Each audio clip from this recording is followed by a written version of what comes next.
There's a lot going on in boxing right now. We got all the buildup with the Canelo versus Crawford fight going on, and then we got Manny Pacquiao making his return, fighting for the belt in a couple weeks. And I feel like one of the things that's really fallen by the wayside, just kind of sliding under the radar, is this rematch we got coming up between Sebastian Fundora and Tszyu.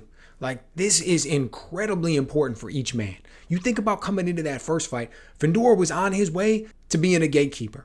I mean, you look at it, he had all this buzz coming up. He's this huge guy. I mean, the guy's taller and longer than the heavyweight champ. He is taller and longer than Usyk. And he's fighting at 154, which is crazy. But you look at this guy, he had all this buildup on what he could be and what he could do. And look at this really long jab. And can he be like Tommy Hearns with this power? And and none of that really panned out. Of all these things that people tried to talk about what he could be and the expectations and the fighting style that they placed on him.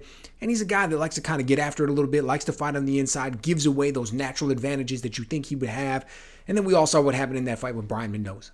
So he was kind of underwhelming in a lot of ways. And then he goes out there and he gets caught with this nasty shot, gets put down. And I feel like after this, if this Tszyu fight would have played out initially the way everybody thought, because remember, Tszyu was a huge favorite coming in. He was like 6-7-1 favorite coming into that fight. And if that fight would have played out the way everybody thought, I feel like Fendor would have been relegated to the role of a gatekeeper. Because Tszyu, he was being crowned basically the heir apparent. Prior to that fight, you look at 154, Charlo had moved up. He's going in, he's got the fight with Canelo. You look at Tszyu, he was the heir apparent to the division. He was basically the guy that everybody thought was going to stick his flag in the ground, make his name, and kind of take things over. And he's going into this fight with Fendor, and this is his opportunity. He's going in there. This is as he's snatching up the belt, and he's going to make things happen. And look, to be perfectly honest, through the first, round and a half, 2 rounds, he was doing exactly what we thought he would do. He's going in against a much bigger guy, but he's got a great game plan. He's going in there and he's going to throw hard single shots. He's going to try to get after him when he can,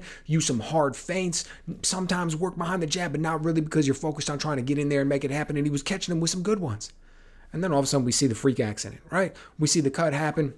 This thing's just gushing. The fight goes the way it goes. But the thing is this. I feel like Fundora grew up, man. I feel like Fundora had a moment of maturation in that fight. Like he realized what could happen. I saw him work his jab in that fight better than ever before. Saw him hold his ground in that fight better than ever before. Saw him control his opponent in the distance better than ever before.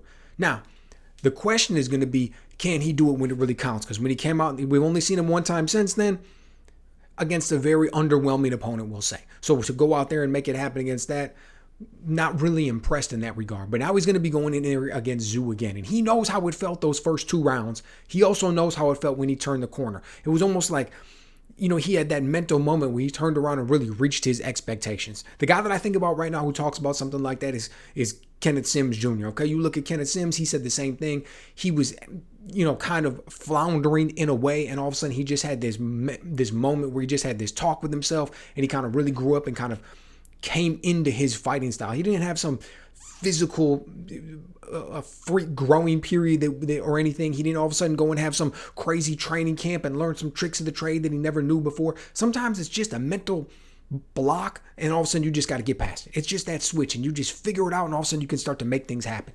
I feel like there was a real chance that that's what we saw from Fendor in that first fight with Tszyu. So how is that going to play out? Is this going to play out like those first 2 rounds, or is he going to be able to keep it going from what we saw, and he kind of figured it out and understands who he is, what he's capable of, and what he can do? And for Tszyu, I mean, come on. The stakes couldn't be higher. Like I said, this dude was crowned the heir apparent in a lot of ways. He was supposed to be the guy at 154 that came over and took things over. So then he goes in with Fendor. He gets the cut, he loses. A lot of people are willing to push that to the side because we saw that cut and we saw how things happen. It's, all in his eye. He can't see what's going on. How effective do you really expect a guy to be under those circumstances? Then he goes out in his next fight against Murtazaev and just gets smoked. I mean, gets absolutely smoked, and it gets done in a nasty way. In the sense that when you go back and you watch this fight, he was getting caught in between his shots. That first knockdown, the second knockdown, he's going in there, he's trying to get these left hook offs to the body, and Murtazaev is just using a quicker, shorter, tighter left hook upstairs and just catching him and setting him down. Tszyu was hurt in that fight, man. Okay, you can say whatever you want about all kinds of other things.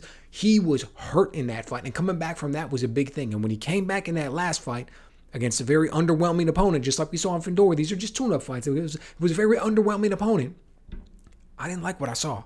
And it's not because he wasn't aggressive. It's not because he didn't have the power. It's not because he didn't have, the hand speed or this and that. it was because of the poor technique defensively.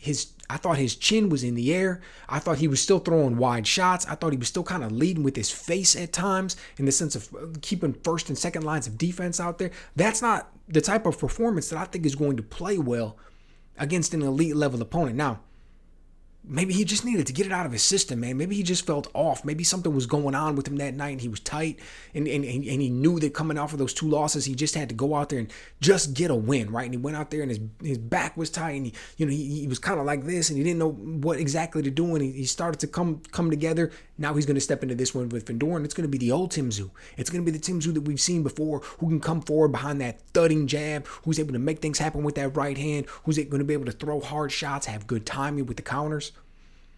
Man, that's what's so big about this one is both of these guys. It's like we really need to see what each man brings to the table, because I think it's going to be a career-setting type fight, right? I'm not career-defining, but I think for both of these men, this is the fight that's going to kind of set the path for the rest of their career. Because if either man wins, they're going to be sitting on top of the world and they're going to feel phenomenal. Either one of these men loses, and it's going to be worse, in my opinion, than a regular loss. It's going to be a bigger setback, both in the rankings, in the fans' eyes, and mentally, as far as where they see themselves and what it's really about. So let me know what you guys think. Am I putting too much stock into this one? Do you think it's as big as it seems to me, as it is important for each man, as it appears on the surface? Let me know.